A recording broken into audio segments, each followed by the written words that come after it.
Bienvenue sur Africa 24 dans cette nouvelle édition du QG News. Voici les titres de l'actualité. Le président Jacob Zuma, de nouveau face à la justice. Dans cette affaire, le chef de l'État sud-africain est accusé d'avoir touché des pots de vin dans un important contrat d'armement en 1999.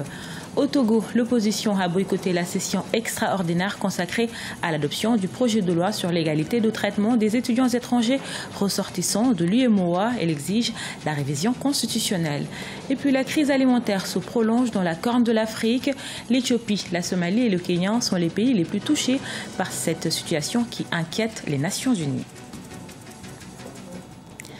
En Afrique du Sud, le président sud-africain Jacob Zuma est rattrapé par une affaire de corruption. Cette fois-ci, elle porte sur le scandale dit des Spy Tapes, un dossier vieux de près de 10 ans dans lequel le chef de l'État est accusé d'avoir touché des pots de vin. Mélina Bokassa. Le président sud-africain Jacob Zuma mis en cause dans une nouvelle affaire. Les accusations portent sur un gros contrat d'armement signé en 1999 et dans lequel le chef de l'État aurait touché des pots de vin. Son procès en appel s'est ouvert ce jeudi 14 septembre. Il faut faire confiance à la justice sud-africaine parce que contrairement à beaucoup de pays africains, mais l'Afrique du Sud au moins a un état de droit. Et évidemment, l'apartheid a été une grosse catastrophe, mais l'apartheid a laissé au moins en Afrique du Sud cet état de droit qui continue à fonctionner normalement. Il y a 18 ans, Pretoria signait avec la société française Thales son plus gros contrat d'armement. Le montant énorme avoisinait les 4,2 milliards d'euros. Dès lors, les premiers soupçons de corruption apparaissaient. Et dans la ligne de mire des juges, Schabir Shaik, le conseiller financier du vice-président de l'époque, Jacob Zuma, il est accusé d'avoir négocié pour le compte de son patron des commissions sur le contrat. En 2005, Schabir Shaik est condamné à 15 ans de prison. Moi, n'a jamais été à la hauteur de l'héritage de Mandela et de Thabo Mbeki. Zuma inaugure l'ère des politiciens professionnels, alors que ce soit Mandela, que ce soit Mbeki, c'était l'ère des hommes d'État. Ses implications dans les histoires de mœurs, dans les histoires de corruption, et je pense que ça dessert beaucoup l'Afrique du Sud. La décision de la Cour suprême d'appel sera lourde de conséquences politiques si elle confirmait l'inculpation du président Jacob Zuma. Elle ouvrirait ainsi la porte à un procès contre le président de la République, mais pèserait aussi sur la course à sa succession à la tête de l'ANC, qui élit en décembre 2017 son prochain chef. Le président y soutient son ex-épouse Nkosazana Dlamini Zuma avec l'objectif, affirment ses détracteurs, qu'elle assure sa protection judiciaire. Au Togo, les parlementaires se sont réunis ce jeudi 14 septembre pour l'examen et l'adoption du projet de loi sur l'égalité de traitement des étudiants étrangers ressortissants de l'UEMOA, une session boycottée par l'opposition qui appelle à la révision constitutionnelle. Les précisions dans ce reportage de notre correspondante MFA Kofi. Clôture ce jeudi de la première session extraordinaire de l'année à l'Assemblée nationale togolaise. Ce 14 septembre 2017, pas question de parler réforme constitutionnelle au Parlement. Le projet d'ordre du jour est relatif au projet de loi sur l'égalité de traitement des étudiants étrangers ressortissants de l'UEMOA. Une décision que n'approuve pas l'ensemble des députés de l'opposition qui ont vidé la salle aussitôt l'adoption du projet d'ordre du jour. Nous n'avons pas déserté l'Assemblée nationale. Nous avons dit que notre préoccupation de l'heure pèse sur les réformes politiques, à savoir notamment la révision de la Constitution. Nous ne sommes pas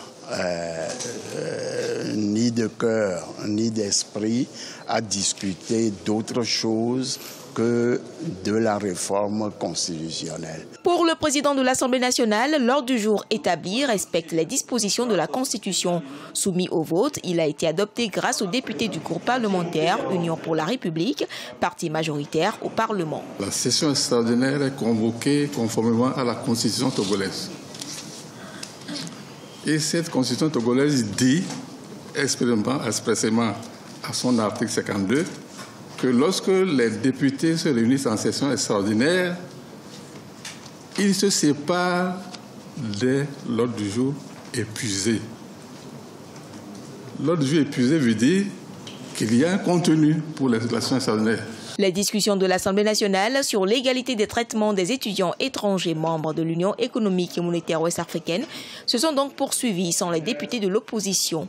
Ce vendredi 15 septembre, l'Assemblée nationale annonce l'ouverture de sa deuxième session extraordinaire dont les discussions porteront exclusivement sur la révision constitutionnelle. En rappel, le 13 septembre, l'opposition parlementaire avait contesté le projet de loi introduit au Parlement par le gouvernement sur les réformes constitutionnelles. Pour elle, ce projet de loi donne la possibilité au président Faure Gnassingbé de briguer un 4e mandat à la tête du Togo. En proie à la sécheresse, la situation dans la Corne de l'Afrique inquiète. Près de 17 millions de personnes sont touchées par les catastrophes dues au changement climatique, notamment une crise alimentaire à laquelle les gouvernements et les Nations Unies cherchent une solution à long terme. Corinne Condem. La région Somalie d'Éthiopie n'a pas connu de pluie pour la 3e année consécutive, ce qui a entraîné une sécheresse dévastatrice qui a laissé la population confrontée à des niveaux de pénurie alimentaire d'urgence, soit un niveau juste en dessous de la famine sur une échelle de 5 points utilisée par les agences alimentaires. Comment éliminer la famine dans la Corne de l'Afrique? C'est la question sur laquelle les responsables des Nations Unies tablent actuellement. Près de 17 millions de personnes dans la Corne de l'Afrique ont besoin d'aide humanitaire en raison de la sécheresse, dont 2,6 millions au Kenya et 3,2 millions en Somalie. Une chose est certaine, nous devons augmenter nos efforts. Nous ne pouvons pas continuer avec une approche projet par projet. Les 3 agences et ce que nous appelons la communauté de développement doivent vraiment se pencher sur les façons d'avoir une synergie beaucoup plus grande entre nos différentes actions. Nous avons également échangé avec des collègues de différentes ONG, mais à l'échelle mondiale, nous devons augmenter nos efforts.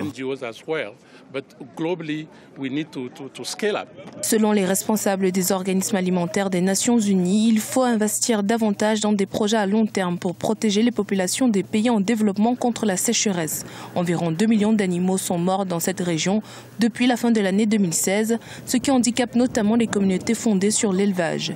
En 2016, l'Afrique de l'Est et l'Afrique australe ont été frappées par une sécheresse qui a nui aux cultures, ralenti la croissance économique et entraîné une hausse des prix des denrées alimentaires.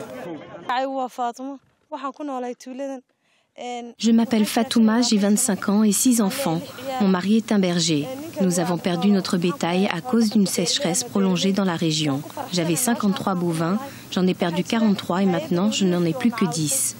Tout le monde ici a connu le même niveau de souffrance causé par la sécheresse. L'investissement dans l'irrigation, les points d'eau, les institutions financières rurales, la santé et les services vétérinaires seraient d'une grande aide pour les communautés qui pourront se protéger ainsi que leur bétail, même lors d'une sécheresse dévastatrice. Une aide importante a presque réduit de moitié le nombre d'Éthiopiens qui avaient besoin d'assistance alimentaire. Leur nombre est ainsi passé à 5,6 millions en janvier 2017. Souvent associés à des gangsters, l'attitude des Sud-Africains vis-à-vis des tatouages corporels change. Taz et Sibusiso sont 2 jeunes tatoueurs de Soweto qui tentent de donner un nouveau visage à cet art, une pratique qui est devenue aujourd'hui une véritable culture et séduit de plus en plus de jeunes. Patricia Dubois. Une image, des inscriptions ou encore un visage. Les demandes sont à chaque fois différentes chez Sus Garden Crew.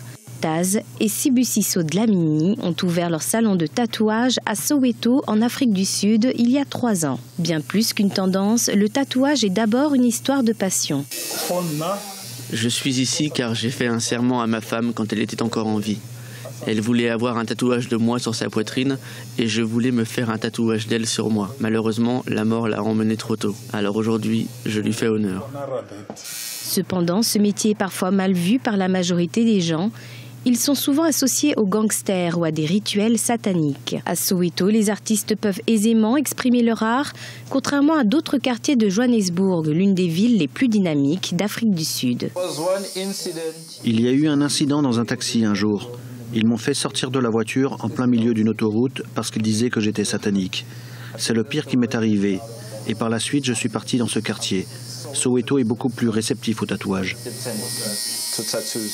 Le tatouage tente aujourd'hui de se démocratiser en Afrique du Sud. Plus qu'un art, il est devenu une véritable culture et continue de séduire de plus en plus de jeunes. Ce journal a été réalisé par l'ensemble de la rédaction. Nous vous remercions pour votre fidélité. Dans un instant, une nouvelle édition de l'actualité sur Africa 24.